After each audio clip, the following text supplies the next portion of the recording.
Hello, everyone. Welcome to book club number 22. Hi, guys. We're talking about my book, A Radical Awakening.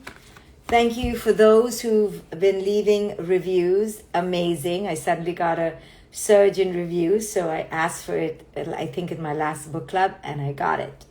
How is everyone? Welcome, everyone. Come on in. Say hello to me. Tell me where you're signing in from. Today I have a special guest joining me in a few minutes. So we're talking about my book, chapter 20, book club number 22. So excited to be having this guest on today. I think many women will resonate with her story.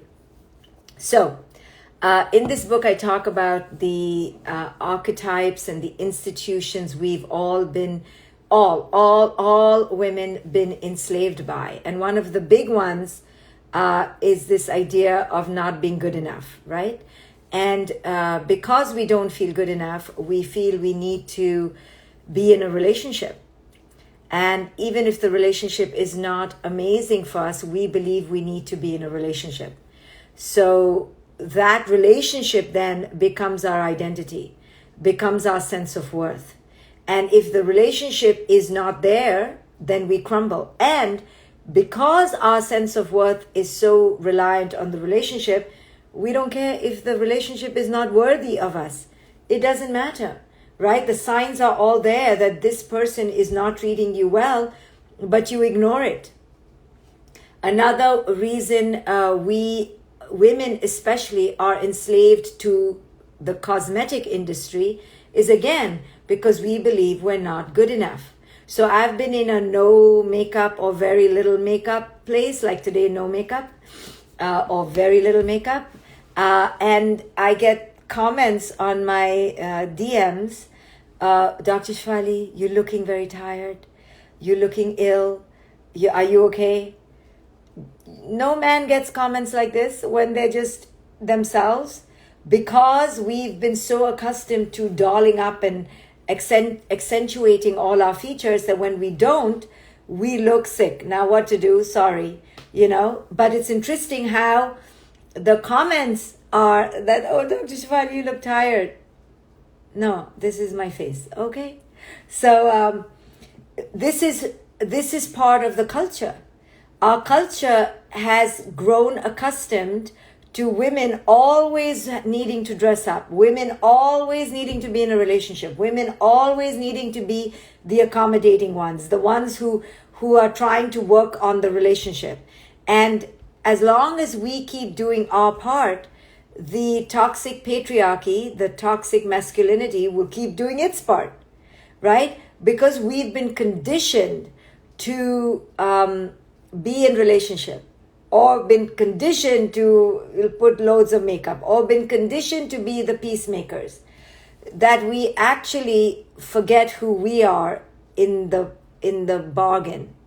And this is the dangerous, sliding, slippery, never-ending slope that we women are on, and what I talk about in this book, A Radical Awakening. So many times people will read my book and they'll be like, oh, it's Dr. Shefali, it's because you're from India. And I'm like, I wish, when I came from India to America, I was sure that the Western woman knew who she was. Yeah, she may not be servile like Indian women can be to the men in their lives, but I thought, for sure she knew who she was. Let me tell you, okay, Western women, you are equally cut off from your inner knowing as the Eastern woman. The Eastern woman, yes, is raised to be under the man much more than here. But here, don't think that the Western woman is free from this. It's just disguised. She'll say, you asshole, right? So she thinks she's liberated. At the end of the day, she's still subservient. She's still willing to give up her voice for the relationship.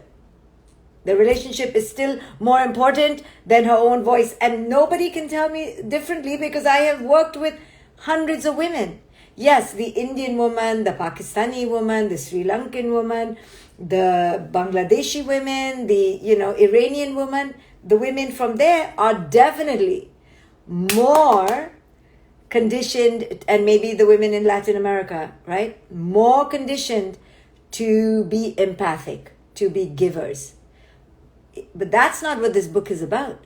Those are the faces of our ego. This book speaks to a fundamental disconnect within our being. And this disconnect is ubiquitous, it is global, it is unlimited to age, status, race, wealth, unlimited. It crosses, it trespasses all borders. And people who read this book, women, especially the Western woman who reads this book, maybe a white woman, and she goes, oh, I don't really relate to all this. No, you do. You just don't realize that you are cut off from your inner voice. You think you're all that because you're like, no. I have seen this repetitively, right? This is not just because Dr. Shefali grew up in India. I wish it was so.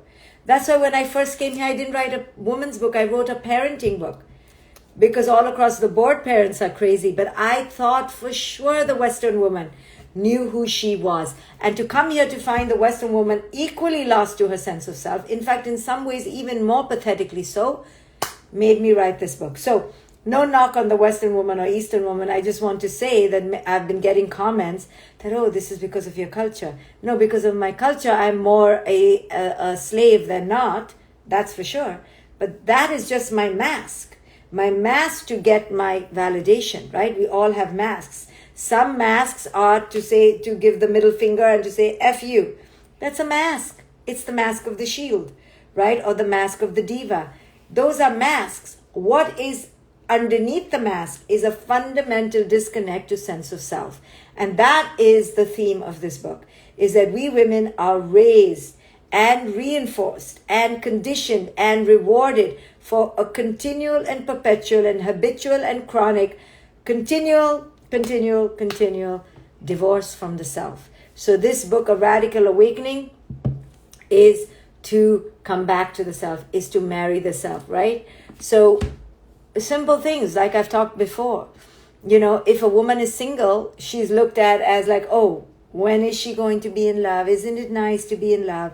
Or if she comes naked like this, naked face, bare face like this, it's like, why are you not wearing makeup? Because I don't want to wear makeup.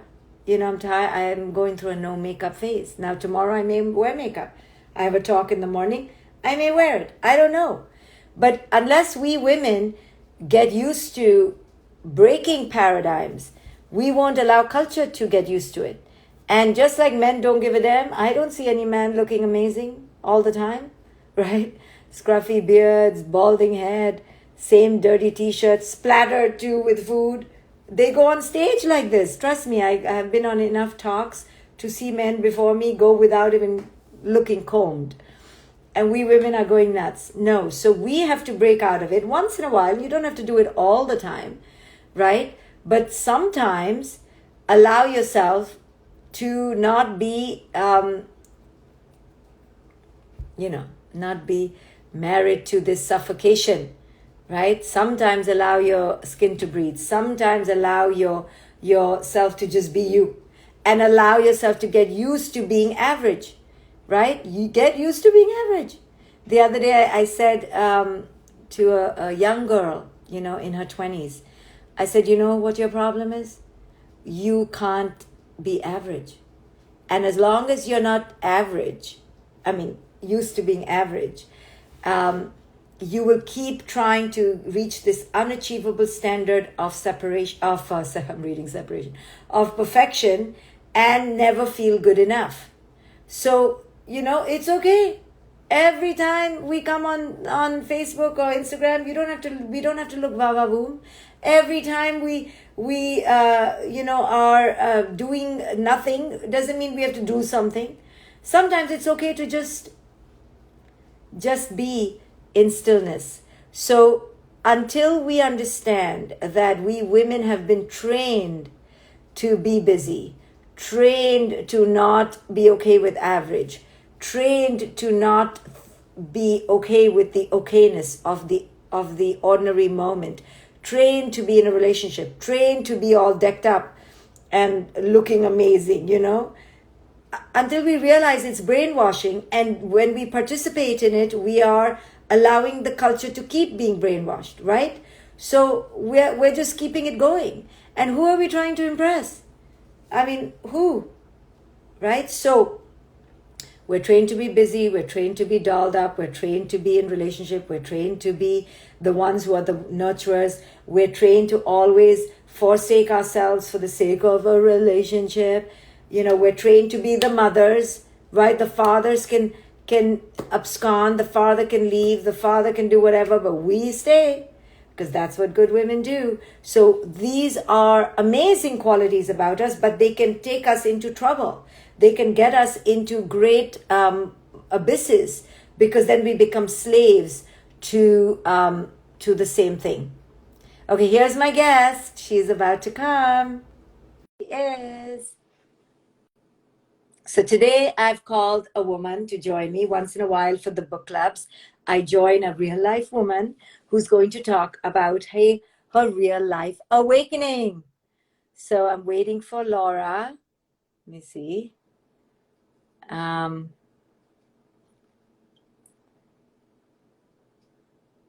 Hope she's not balding. Who are you talking about, Malik Shah? As usual, a silly comment about appearances. Hope who's not balding? You? I'm sorry. I can't take it sometimes. I can't take it. I'm waiting for my guest. Where are you? Nobody told me. Come on in. This is Laura from the Nobody Told Me podcast. I'm waiting for her to join. Nobody told me. It says you're unable to join. Why can't you join? Try from your private one, Laura. I don't know why it's not letting you. Walid Ben Hawaii bought my book yesterday, and you're a guy? That's awesome. Moni Segal. Hello.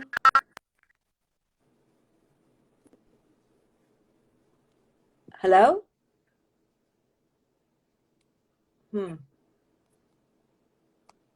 I can't see.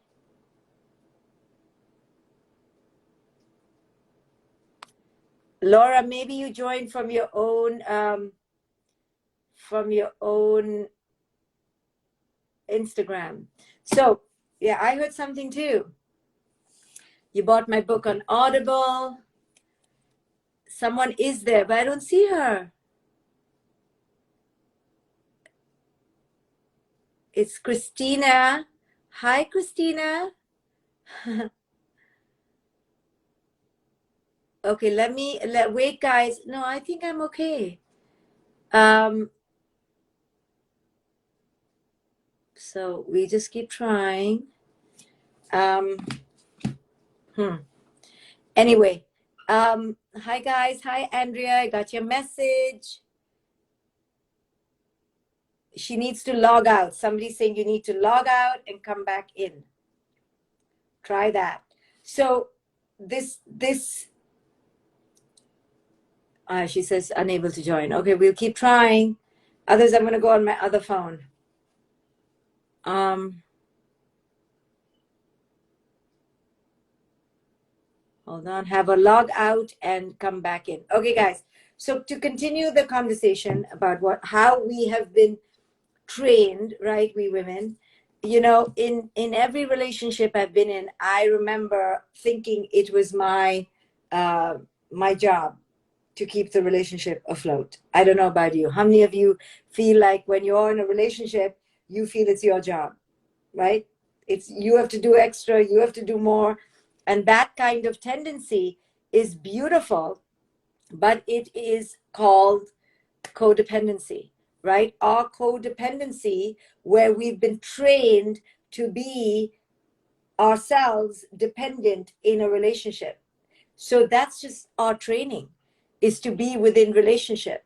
And that's our beautiful part, but somehow we've overtaken our own identity through our codependency. Our codependency has subsumed our internal sense of self. And when that happens, we will be in a pattern. We will not know how to get out of it. And nothing will be enough. And this is the sad truth of it. You know, the codependent, no worries, Laura, take your time.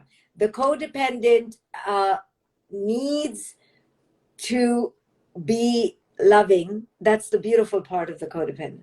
But the sad part of the codependent is that loving behavior is its dopamine, is its aphrodisiac. And when they don't get that dopamine, then the sense of self crumbles.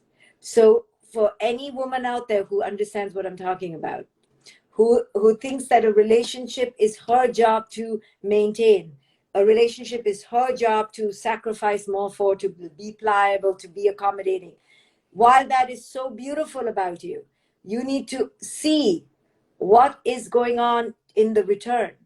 And if it is not coming back, then you are in a codependent stuck cycle.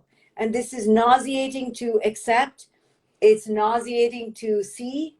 But let me tell you, there will be a tunnel of pain that you have to go through. But when you do, you will radically awaken.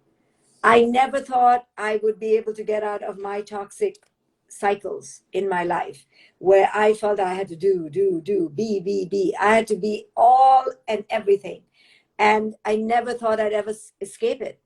But through intense work, a lot of pain, you come out on the other end, and then you realize that you awaken. This Malik Shah is hilarious. I think you're hilarious. Okay. Can you please request me? I'm requesting you, Laura. No worries.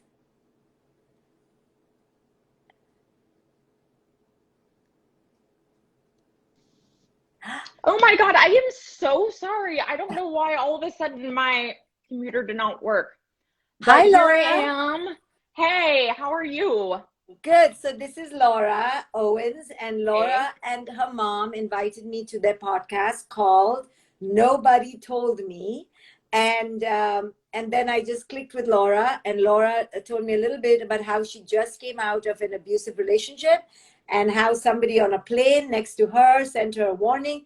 So Laura, first tell us who you are, what you do, and what happened on that plane ride. What kind of relationship were you in? Because so many women are going to hear this and realize that they may be needing help. So tell us. Exactly, exactly. I totally agree. So my name is Laura Owens, and like Dr. Shefali said, I have a podcast, Nobody Told Me, with my mom.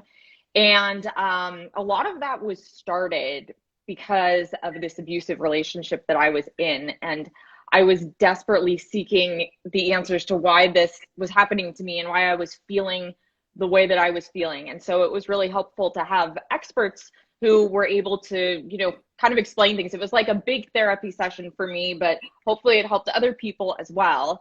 And when I started the show, I definitely did not say anything about this abusive relationship. I got out of it in 2017, but I've had to renew restraining orders twice, and it's been a part of my life that unfortunately has been hard to fully get over, and I'm not sure I ever really will. Um, but I really think that the catalyst for me ending this relationship was when I was on a very long flight to Iceland with my ex-boyfriend, and he was being horrible to me. He actually told me that I should kill myself. And this woman who was sitting in front of me had no reason to do this except she was a kind person and she heard what was going on, and she slipped me a note on a cocktail napkin and told me I was being abused and that this man was just going to continue to hurt me and I needed to run and get help. And even though I stayed in the relationship a bit longer, that was always in the back of my mind that somebody had recognized how he was treating me, because he was always so nice to my friends and family. Um, and yeah, that note meant everything to me. So we're going to talk about the dynamics so other women can understand. But yeah, what you're really saying is that when somebody outside, a stranger who has no dibs in the relationship, tells you like, what are you doing? What do you understand? This is not normal. This is not regular. This should not happen. It like jolts you, you know? And Totally. that's what therapists do. I feel like a big part of my job is to tell people, okay, that's not normal. And they're like, oh, I don't even know what's normal anymore. You know, That's exactly how I felt. Exactly. I don't even know what's normal. yeah, yeah. I remember somebody telling me once, when I was in an abusive relationship, they said to me, you don't see that you guys are not even speaking the same language, and I give you permission to leave. And she was like a friend, like I didn't even really Mm-hmm. know her very well. So we need sisters paying attention. You know, whenever I see a couple and the woman is crying, my radar goes up because I'm protective. I want to understand. You know, we women want to make the relationships work. So tell us, Laura, why did you stay for so long? Right? Everyone goes, why didn't you just leave? Everybody And says that. they don't, Everybody that says means that. they don't understand. So tell us, why did you stay? Mm-hmm. I felt like I was accountable for why he was treating me that way. And it sounds crazy now because I was extremely kind to him, and I felt like I was the best girlfriend. But when all of that was happening, I just, I don't know. I can't really explain it in the right way because it doesn't really make sense. I know it wouldn't to most people. I just, I really felt it was my fault. Yeah, Uh, this is what we do. In a weird way, okay, and I talk about it in my book. We have a grandiosity about our capacity to change things. mhm, So if we just change ourselves, and we next time don't say that word, and next time don't say it in that tone, and next time don't look like that but look there, and if we just tweak ourselves into a little puppet, we think we can have control and change the situation. It's a mhm, weird sort of naive magician show we have going on where we think we can just control it all and become little puppets, and mhm, then the person will change. mhm. And because we so want the relationship to work, right? Right. And I feel so weird saying this, but I didn't really feel like I deserved more because I thought I was just such a bad person. And nobody really recognized it. And the one person I confided in was my best friend at the time. And she asked me that same question. Why didn't I leave? And she actually cut me off because she didn't understand it. And it was the worst thing she could have done. It was before I was on that plane with the stranger, and it made me feel awful and like I couldn't tell people what was really going on. And that's not the band of sisters that you talk about who are supportive and who feel like they can empower each other. So you think your friend saying no more was the worst thing she could do, actually? Yeah. Yeah. That, yeah, I do. Because I, I felt like when she was saying she didn't understand why I stayed, it was almost like she thought I was lying. Like, oh, if this was actually happening, she would have left. And like I said, it's so hard to explain why I did, but I was just absolutely, beside myself. And I felt, I couldn't tell anybody else. I couldn't tell my family. He was so wonderful to my family. And I actually sent my mom a text when I was in Iceland, and I said, Mom, I need to go home. He is killing me. Which, he did try to do there, but emotionally he also had broken me. So what did your mom say? She said I'd paid a lot for the trip and I should continue because she had no idea what was going on. I didn't tell her, I think she thought we'd had a fight or something. She had no idea what was going on. She had no idea I was getting, choked to the point and suffocated to the point where I lost consciousness three Yeah, times. And yeah, but it's not her fault, it was I my understand. fault. Right. You know, this is something I always say to sisters, to women, is children and women typically don't lie. If your child comes to you and says Mm, someone is hurting them, please believe them. And if a woman says to you, my boyfriend is choking me, or I'm being choked in this marriage, You have to Mm-hmm. be, you know what it takes for us to say it out loud? We would Mm-hmm. never say it because we're conditioned to be the pleaser. So as sisters, the minute someone says that, you need to believe them. And you know, my mother tells us, she told me a story growing up, me and my brother, that when she was feeling unhappy in her marriage, she went to Mm-hmm. her mother's house. This was in the first year or two, and her mother didn't believe her and sent her back home, you know, and thank goodness. And I, you know, she had me and my brother, but she went through a rough phase and her mother did not believe her. And Mm. you know, so at least we all can take away today that if somebody says it once, we believe people, our children or our sisters, and we support them. So how would you have liked your friend to have behaved? Because what if she's trying to wake you up and you're not listening? So Mm-hmm. she does both, like say, listen, I love you, I'm here for you, but just know he's an asshole. Like how That's should what would have been helpful at the time, because I just couldn't confide in anyone. And you know, she saw bruises on me. She could tell what was going on. And when you see that, I mean, I guess I get it as a friend. I mean, if you hadn't been through that yourself, you wouldn't really understand, you know, why. I think I would have asked a friend the same thing, if I'm being honest, if I hadn't been through this myself. so this friend and you are no longer talking? Mm-mm. Mm-mm. Yeah. No, I mean, I stayed in the relationship almost another year. Um, but it crushed me. I just felt like I had nobody. And I had this guy telling me, you know, all I wanted was praise. And I was not getting praise from him. And I would do anything to get praise from him. Like this trip to Iceland, I emptied, you know, a savings account to try and, you know, just it pleased him. And that didn't do anything. And when we were on the trip, he told me like, oh, he really hoped that I would come to his wedding with another girl. Just like crazy stuff. And you know, like the thought of saying that I didn't deserve that didn't really occur to me. Okay, so it did not start off like this. It started No. off with Mm-mm. love bombing. Was he charming and he swept you off your feet and you were the most beautiful girl in the world in the beginning? Hmm. Yeah. Oh, totally. So Totally. Yeah. complete textbook malignant narcissist. Yes, he was absolutely a narcissist, and I think he was a sociopath as well. I mean, he was just horrible to me, and I don't really recognize myself years later, um, because I have higher standards for myself now. Um, thank goodness I do, right? But So I this think, is the hard thing that, you know, it's every relationship starts off well. Otherwise, why would we continue? of And course. and I tell people, don't count on the first 6 months. Don't count on the first year.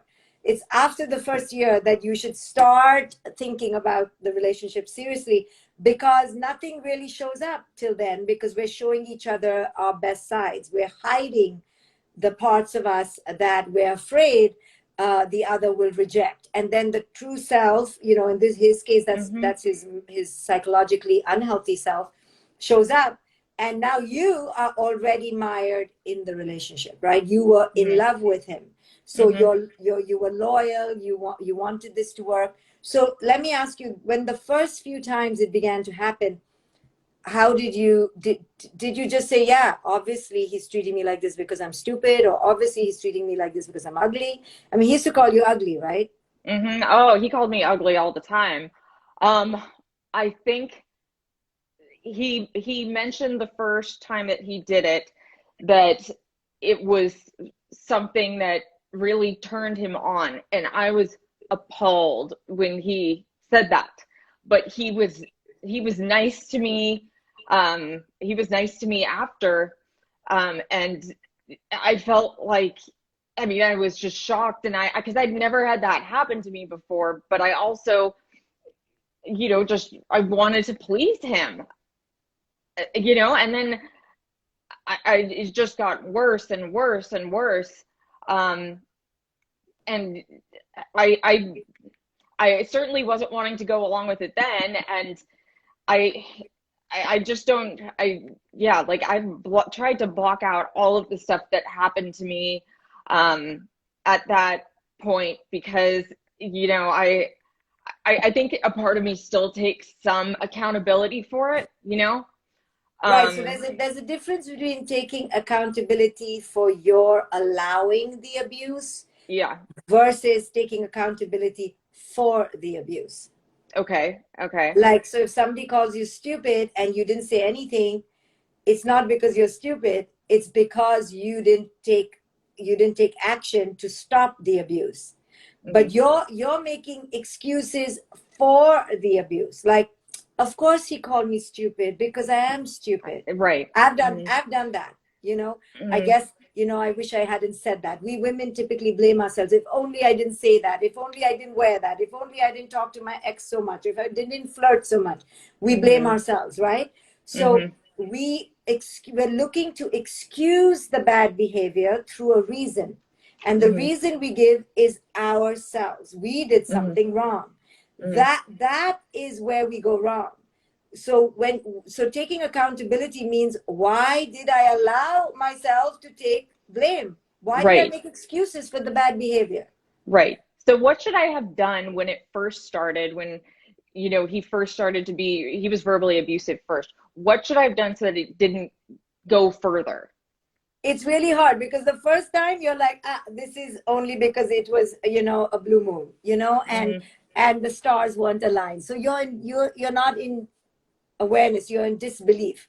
Hmm. So I would say the first time no one can do anything. Now if he had hit you the first time, then that's a behavior that doesn't change, leave. But if it's Hmm. emotional abuse, like put down, degradations for no reason, right? You aren't even fighting. Right. Then you begin to have red flags. And I would say by the fourth, fifth time that you're hearing it clearly, you need to understand that this relationship is going to be a waste of your emotional time.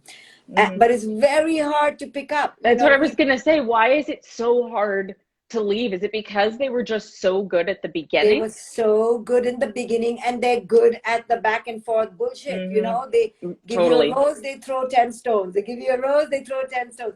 And we Hmm. women want to forgive. We're forgiving creatures in general. Hmm. It's really hard to pick up. People always tell women, oh, you should have just left. I would never allow it. Hmm. That's not fair to say to women. It's Hmm. these are master chess players who've come from a lot of abuse, who use and discard people whenever Hmm. the person doesn't toe their line. These are classic narcissists. It is so hard to go against the narcissist, and I invite women to come to talk to me, take my courses, because you should not feel ashamed for what happened to you. You were a victim of narcissistic abuse. And now I'm And a survivor. I'm not a victim. I don't yeah, feel like that anymore. you were Mm-mm. a victim, and Yes. that's it. And it was not your fault. You Mm-mm. cannot keep going, why did I not leave? It's because you cannot believe that people are so sick, so Right. pathological. You Because you never haven't met been someone around like that. him.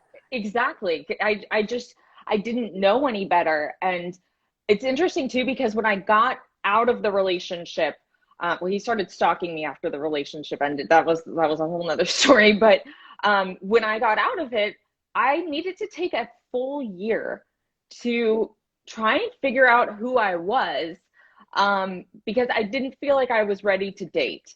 Um, and it was like I did have higher standards for myself, but I also like had no idea what made for a successful relationship. And now I know that it's kindness, it's being loving, it's things that should be normal. I know. So looking back on your patterns, were you always a good girl and a people pleaser? Totally.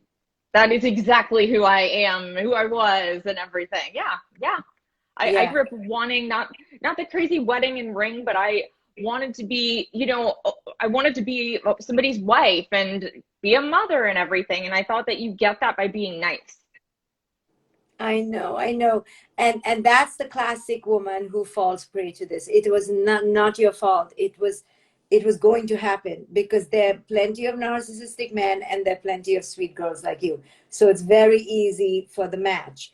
And only life can teach us this. We can blame our mothers. Why didn't you tell me? Uh-uh. You have to go through this and you've survived it and you're a Oh yeah. victor. So you're okay now, and you're helping so many other people through this. Look, you're here today, you're talking about it. But I think for people to understand, number one, if they are people pleasers and conflict avoiders, which is almost all women, almost, they are going to be taken advantage of by people who are predators. And narcissists are predators, but they're very charming predators. So they can be women or men, and they will take advantage of you. And so for you, one of the classes they should teach us in 10th grade is how to recognize a predator. And a Right. predator, God, they need to be teaching that. Seriously, more so than just about anything. I know how to create healthy boundaries, how to say no, how to walk away from a relationship. It's really, we don't learn these life skills in class. So, but I think for people, for themselves to know that they are people pleasers, they are going to attract more predatorial people who will just keep taking. So you have to know that about yourself for the next relationship, and see how much you're getting back, and pay attention moment by moment, and Right. not be afraid to create boundaries in the moment. That's what we missed, right? Well, what kind of boundaries do I need to set? Because I feel like now dating, I want to be super nice because, the right guy deserves it, right? I mean, the right guy does. Not every guy is the horrible boyfriend. They do deserve it, but it's like I do have trouble setting boundaries. I don't know, when he's too quick to tell them I have feelings for them. It's confusing for me. It is very confusing. So I would suggest that, the best way to enter your next relationship is to enter as powerful as possible. Meaning, get in touch with your real power. Like, nobody's going to treat me badly. I don't need to get married. I don't need children. I don't need a man. Until you are complete in your psyche, you will fall prey to, I want this man. He'll make a nice father. He lives in a nice house. And that's when they have their claws on you, in you. So first you have to enter whole, and even then you could be mangled a bit, but you have to enter as whole as possible to be able to walk out without feeling like you left a piece of you with them. You are not here to be in a relationship to give your pieces away. You're here to be in a relationship where you both can be together in wholeness, right? We're not here to and you have so number one is be as whole as possible. Don't need children, don't need marriage, don't need a man. Only then you'll be okay to walk out. And I do feel like that. I've actually had fun not having a man, because I've really discovered that I'm powerful and I can spend time on my own. I don't need a guy to entertain me. I can have so much fun. I also have dogs, which is helpful. But that's very good, because you should be able to walk away without need. So if you have your own money, you have your own job, you have your purpose, you have your own place to go, like a friend. The thing that keeps people in abusive relationships is having nowhere else to go, having children, and having no money. Right. These are the standard three things that women, so be careful before you have children and before you get married, because you don't want to be in a situation where you're with the wrong person. That is where most women are tortured, right? So if you're without children, you're not married. So now enter as full as possible so you can leave at any point. And the second thing I would say is, look at your tendency to please, look at your tendency to need praise. Because as long as you're hungry for that praise, you're going to overstep and overdo and over please for that praise. So how can you let go of your need to be the good one? Yeah, exactly. I mean, what do I do? Because I don't want to be mean. I mean, I still, I want but see how you love think, and everything. So being the good one, you think that, oh, I'm going to be mean. It's like we good girls don't know how to just be powerful. Right.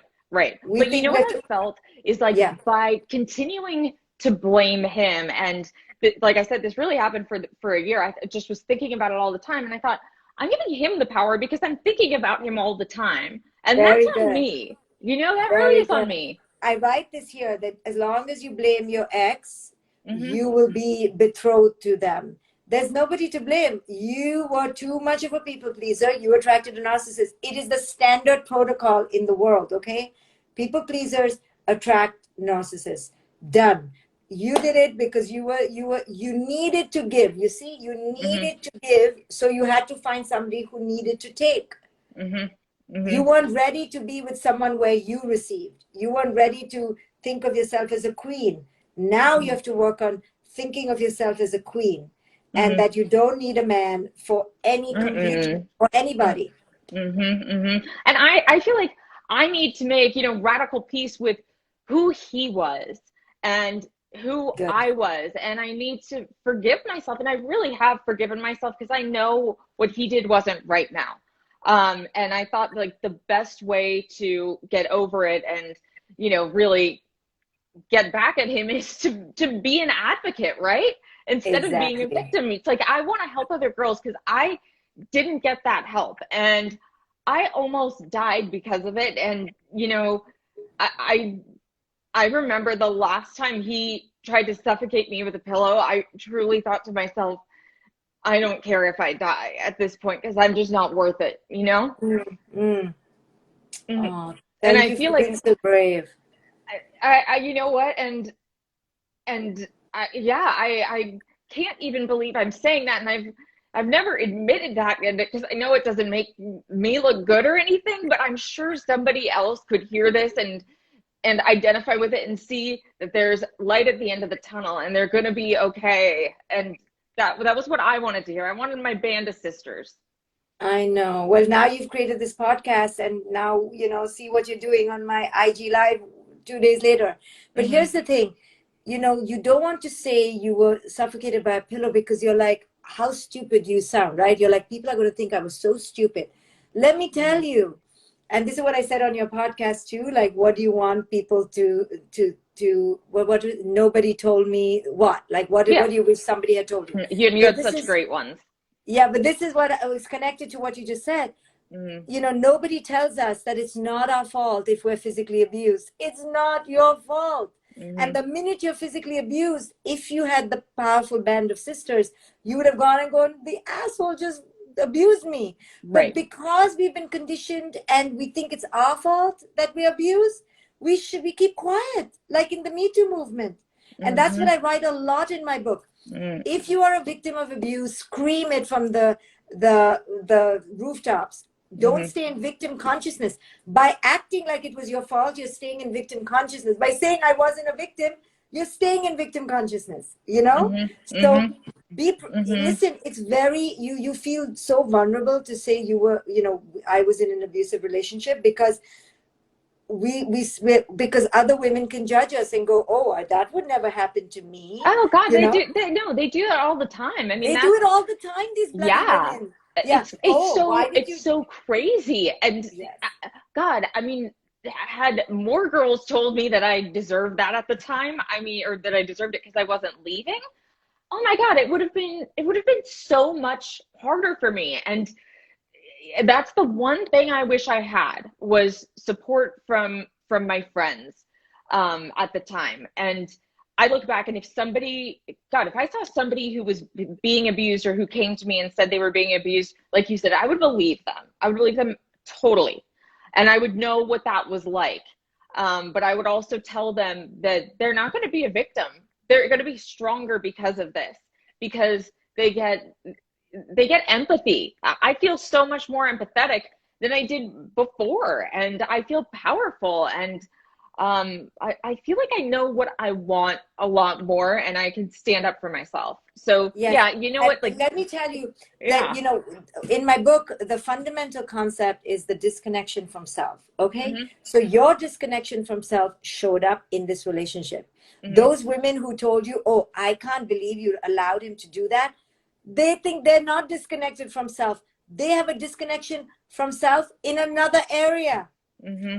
It's just this one, they got some really nice guy. Okay, great for Exactly. And you. that girl had a really nice guy, I have to Good, say. right, good for them. It's not Great. anything they did, Mm-mm. No, but but it was disconnection, random that they got that. The random. chances were somewhat random, right? Correct. It just is what it is. Hmm. You end up here, and we stayed because of we Right. were people pleasers. We stay longer, and sure, if we knew what we know now, we would not have stayed. But who cares, right? And this is where women need to be compassionate to each other and go, Right. okay, you are disconnected from yourself in this way, and I'm disconnected from myself in another way. Hmm. Every woman I have met suffers from a loss of self. Sometimes it manifests in relationships, sometimes it manifests in food, sometimes it manifests in purpose and career.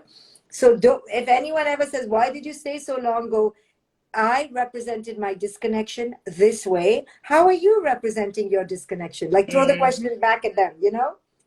I know, I totally agree. And to some extent, I feel like those people who don't believe it, won't have the strength to be, I don't know, or like I said, more empathetic, or they don't know what it feels like to be a survivor. And there's something so powerful about that. And that's one thing I've taken away. I'm a survivor. I know what I want. I know I was disconnected from myself at that time, and I don't really recognize myself. The only thing that's really gotten me is, like I said, I just don't, I don't know the steps for, like, how do I not just want praise or want to make the guy feel good? How do I? You have to do some more work. You have to take another year of courses. You have to learn to meditate. You have to really enter a divine communion with yourself. It's not going to be if you came out of an abusive relationship, it's going to take a few years. I promise you. And it has. Yeah, like I said, it's 4 years. It's been 4 years. And you know what, like the last relationship I had, I was so confident with it. I really was. And I ended it when it needed to be ended. And I was proud of myself for doing that. Yeah. There you go. As long as we understand that, see, this mythology that we need to get married by a certain age and then the marriage needs to last forever keeps us not creating boundaries. If you let go of that idea, then you will take greater care of yourself. That's why I said, don't need the marriage, don't need the man, don't need the babies. You know, in today's science and technology and adoption, you can get a baby many other ways. So if you take that off the table, now you are looking for a healthy match, a healthy alignment, not a person. Right. Yeah. And you want someone who's going to add to your life and make you a better person and just make you feel like you can conquer the world and do anything. And, you know, I think I felt that before my abusive relationship, and I think I lost it and then it needed to be rebuilt. To an extent, and as crazy as this sounds, forgiving him has actually helped me, because like I said, I don't want to think about him anymore. Right. I want to make peace of it. I don't ever, you know, I don't want to think of him. All I want to think about is helping these girls who were in a similar situation. And, you know, just when I first said that I was in one of these relationships, I can't tell you how many people came to me and said they'd been in the same thing, and it made them feel good that somebody else had been there, and nobody talks about it. But oh my God, every other woman I know has been through this. Again, as I said, it's the disconnection showing up this way or that way. It doesn't matter. And many people are in an abusive relationship with themselves. So it really doesn't matter. Oh, that's interesting. Yeah. Well, that's the core of it all, that we allow abuse on the outside because we're disconnected from the inside. So working on inner wholeness is the only answer forward. So I'm so proud of you that you've released him. He's irrelevant. He's not the point. And he was your igniter to get to this point. Oh, absolutely. Absolutely. And I can't be upset about that. Maybe, you know, I mean, I totally wish it hadn't happened, but at the same time, I now have a way to help other women realize, like, just get over the victim mentality. And I don't mean that in a mean way. Victim consciousness. Consciousness. The best thing I thought of was to be like, I'm not a victim anymore. I am a survivor. And God, I went through a lot and I got over it. Amazing. Laura, thank you for joining us. Thank you so much. You're amazing. You really are. I really appreciate it. All right. Thank you, guys. Thank you, Laura. Bye, love. Bye.